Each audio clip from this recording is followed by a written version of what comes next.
सोचो, एक ऐसी जेल जहां से भागना नामुमकिन माना जाता था, जहां चार तरफ बर्फ जैसी ठंडा समुंदर, बीच में तेज लहरें और रात भर बंदूकों के साए।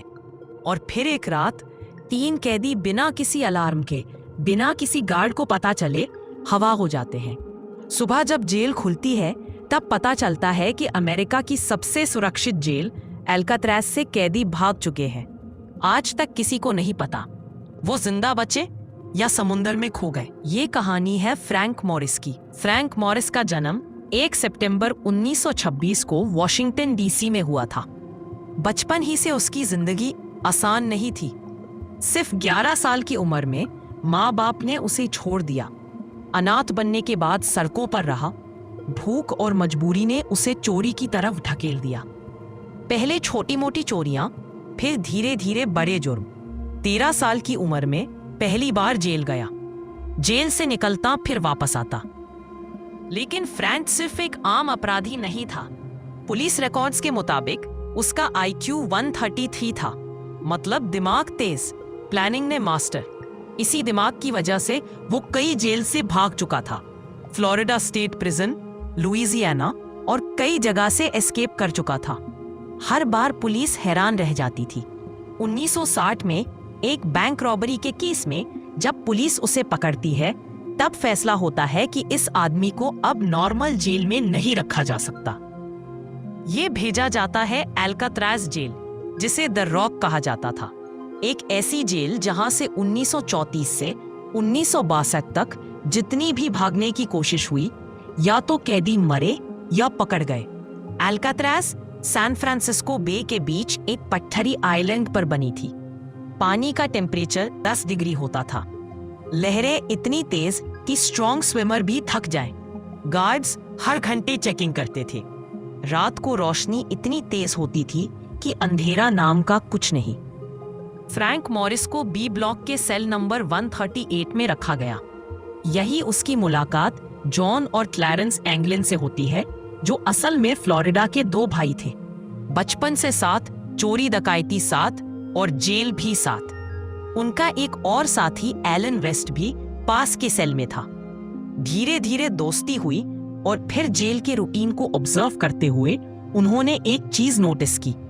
हर सेल के पीछे हवा के लिए छोटा सा वेंट था जो दीवार के नीचे बना था।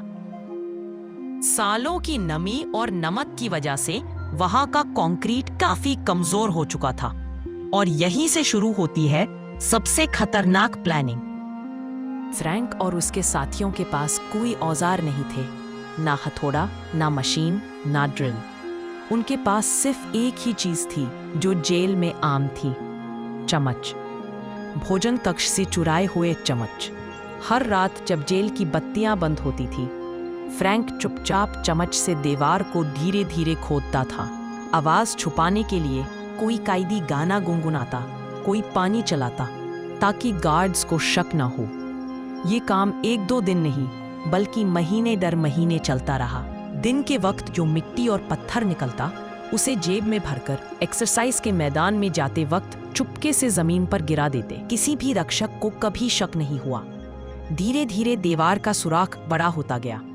इस सुराख को छुपाने के लिए गट्टे, टूथपेस्ट और शौचालय के कागज से नकली ढक्कन बनाया जाता था, जो दूर से बिल्कुल असली दीवार जैसा लगता था।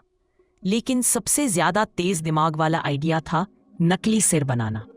कपड़ों की सफाई वाली जगह से प्लास्टर चुराया गया। उसे शौचालय के कागज के साथ मिलाकर चेहरा बनाया गया। हाजमत बनाने वाली जगह से असली बाल चुराए गए। इन सिरों को इंसान के चेहरे जैसे रंग से रंग दिया गया। रात को सोने के समय ये नकली सिर तकिए पर रख दिए जाते, कंबल से थोड़ा सा बाहर। जब रक्षक टॉर्च से झांक कर देखता, उसे लगता कैदी गहरी नींद में सो रहा है। सबसे मुश्किल काम था समुंदर का सामना करना। इसलिए बारिश के लंबे कोट चुरा चुरा कर उन्होंने एक हवा से भरने वाली नाव बनाई। 50 से ज्यादा रेनकोट जोड़कर भाप की पाइप्स की गर्मी से उन्हें चिपकाया गया। इसी से बचाव के कपड़े भी बनाए गए। समुंदर की लहरों और ज्वार भाटे का हिसाब अखबार पढ़ पढ़ कर समझा गया। कौन सी रात पानी उन्हें आइलैंड से बाहर ले जाएगा, इसका पूरा अंदाजा लगाया गया। 11 जून 1962 की रात सब कुछ तैयार था। जेल की बत्तियां बंद हुई, नकली सिर तकियों पर सेट कर दिए गए। रक्षक आया, देखा और बिना कुछ सोचे आगे बढ़ गया। रात के करीब 11:30 बजे फ्रैंक सबसे पहले हवा के सुराख से निकला, उसके बाद एंगलिन भाई। एलन वेस्ट का सुराख थोड़ा छोटा रह गया, वो अटक गया और पीछे रह गया। तीनों सर्विस वाली गाली से चढ़ते हुए छत पर पहुंचे, वहां से एक पाइप के सहारे नीचे उतारे। समुंदर के किनारे नाव को हवा से भरा और बिना आवाज किए ठंडे पानी में उतर गए। उस रात कोहरा इतना घना था कि कुछ भी साफ दिखाई नहीं दे रहा था। लहरों की आवाज में उनकी चप्पुओं की आवाज पूरी तरह छुप गई। उनका निशाना था पास का एक आइलैंड। इसके बाद क्या हुआ ये आज तक राज बना हुआ है। सुबह जब रक्षक फ्रैंक को जगाने आया और उसे हिलाया तो नकली सिर जमीन पर गिर गया। तुरंत खतरा का सिग्नल बज गया। पूरी जेल में हंगामा मच गया। देश भर की जांच एजेंसीज, समुद्री सुरक्षा बल और हवाई जहाज सब खोज में लग गए। समुंदर में कुछ टुकड़े मिले, नाव का एक हिस्सा भी मिला, लेकिन किसी की लाश नहीं मिली। 17 साल तक जांच चलती रही और 1969 में ये कहकर मामला बंद कर दिया गया कि शायद तीनों ठंडे पानी में डूब गए। लेकिन कहानी यहीं खत्म नहीं होती। एंगलिन भाइयों के परिवार को दक्षिण अमेरिका से चिट्ठियां मिली। 2013 में एक पत्र आया जिसमें लिखा था, मैं फ्रैंक मॉरिस हूं, हम जिंदा बच गए। आज तक इसका कोई पक्का सबूत नहीं मिला। सवाल आज भी वही है, क्या वो सच में समुंदर में मर गए या फिर दुनिया की सबसे सुरक्षित जेल को हराकर कहीं और नई जिंदगी जीने लगे।